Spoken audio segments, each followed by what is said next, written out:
It's alright. Oh my god!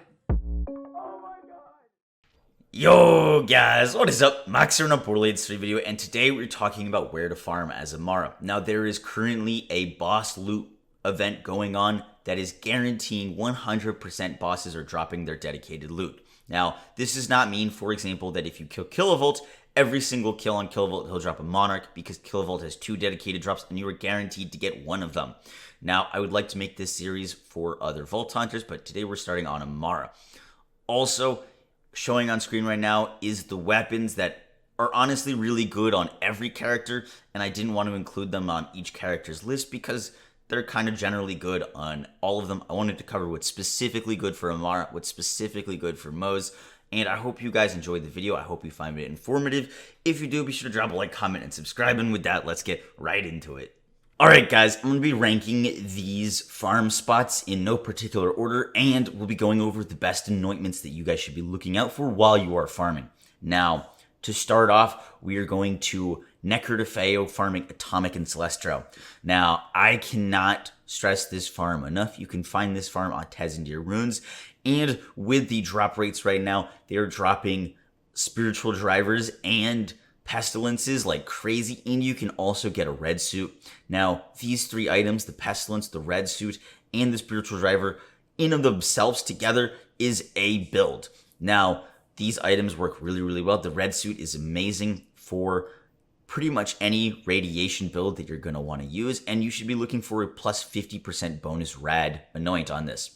Next up, for the Pestilence, Pestilence has a crazy interaction that allows its reload to scale with action skill damage. I just put out a build for Amara. It works on any character. For the Pestilence, you're going to be looking for a 390 anoint, and then depending on the character, like 100 ASE is pretty safe, and consecutive hits is pretty safe. You cannot get splash on this weapon.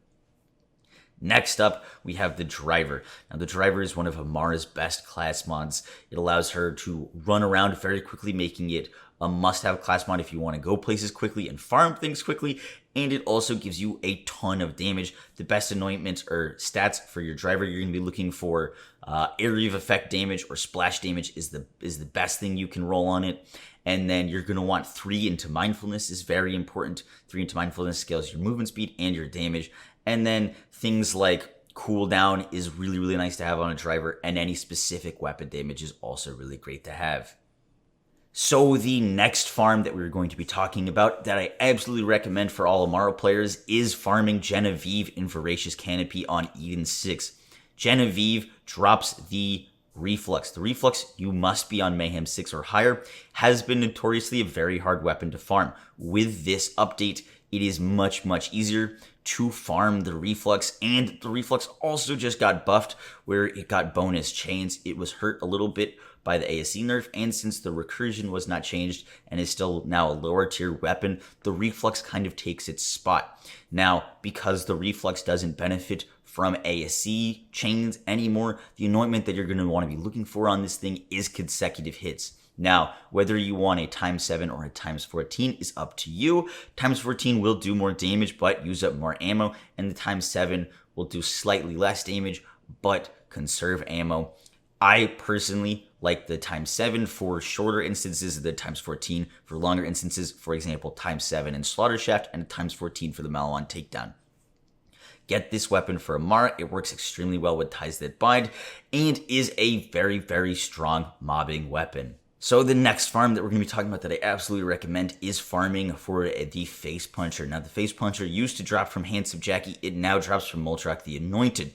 To farm Muldrak the Anointed, you're going to want to spawn in Reliance. I apologize if I don't know all the names of these areas, but you're going to take Reliance up the road and into this timber yard where you're going to hop on one of the crates or logs, and that'll take you into the fort where Muldrak the Anointed is.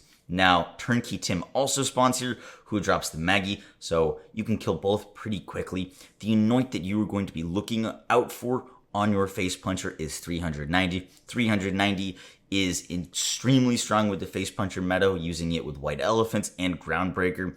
I use it in both my Groundbreaker or Gamebreaker Amara build and Earthbreaker Amara build. Both are extremely strong and put out some of the highest damage on Amara. So I was even lucky enough to get a 390 on my very first drop. I absolutely recommend this farm. You can get Maggies and Facepunchers, and you're going to be looking out for 390. The next farm on this list is going to be the Victory Rush. Now, the Victory Rush can be farmed from Azalea on Jacob's Estate.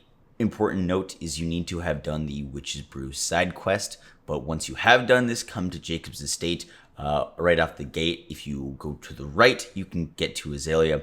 Now, Azalea is dropping the Victory Rush, which is a very, very solid suffix. However, what you're going to be looking for is a prefix. Now, my favorite prefix, a prefix that I've been using since the very beginning of this game, is the Elemental Projector. It is Amara's best friend, especially on driver builds. In terms of just the single amount of damage you can get, Elemental Projector is the best thing that you could use for Amara, with the Pearl coming in as like a other alternative. But farming for Elemental Projector Victory Rushes, Icebreaker Victory Rushes, Last Stand Victory Rushes, all are going to be really, really solid options for you. And right now is the best time to get them.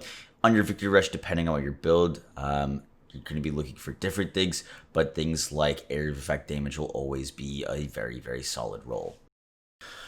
Our next farm, and what I think is probably one of the most important farms you could do currently as an Amara player, is farm for a God-rolled Facepuncher. Now, the Facepuncher is currently, in my opinion, Amara's best class mod. With the changes to the ASC stuff, driver builds aren't as great. I am updating Ricochet, which that updated video should be out within the next few days.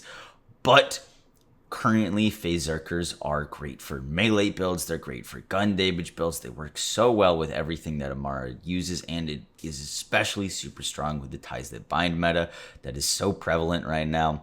Right now, you can farm a Facepuncher from the Trial of Fervor.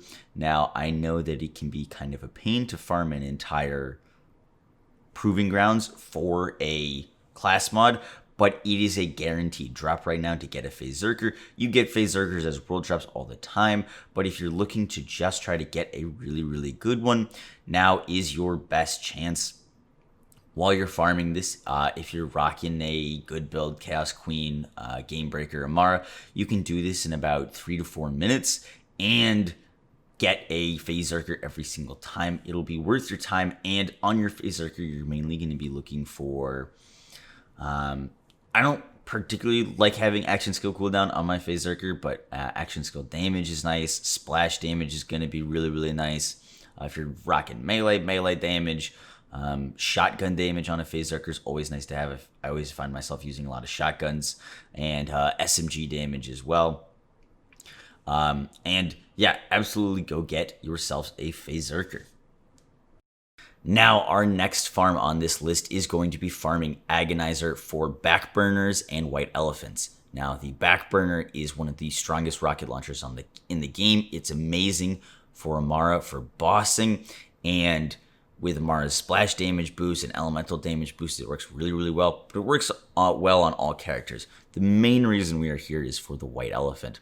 Now, currently, with the Amara meta, 390 Facepunchers with a Elemental Projector White Elephant or a Firestone, Shockstone, Corrosive Stone White Elephant is the easiest way to achieve the most damage in the game. It is currently much easier on Amara to one-shot bosses with a melee build than it is with a gun build, and melee builds right now are so strong, and the White Elephant is the main piece that you need for pretty much any good melee build right now. It's just how it goes.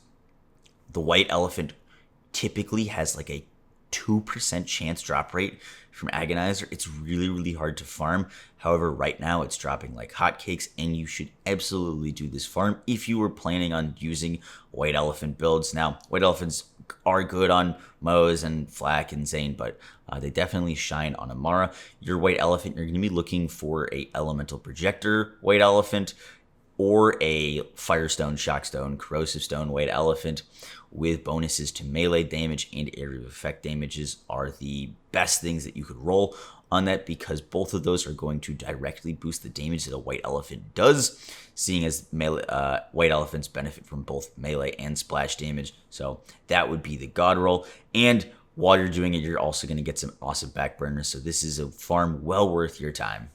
Alright guys, that is going to be it for the video. I hope you enjoyed, hope you learned something new. These farms are going to be great even after this event ends, but I wanted to highlight the ones that are best to farm during this event. Now I do want to give 2 honorable mentions to the complex root and the proprietary license. Both of them are really awesome Amara weapons. However, I didn't include them because the root and the license already drop a lot from DLC 3, and are generally pretty easy to acquire already. They're even easier to acquire now, but I didn't think that they should be a super big priority because there are other things that are harder to get. That is now the best time to get them versus the root and license are pretty easy to acquire. So I hope you guys enjoyed the video. I will catch y'all in the next one. Take care. Peace.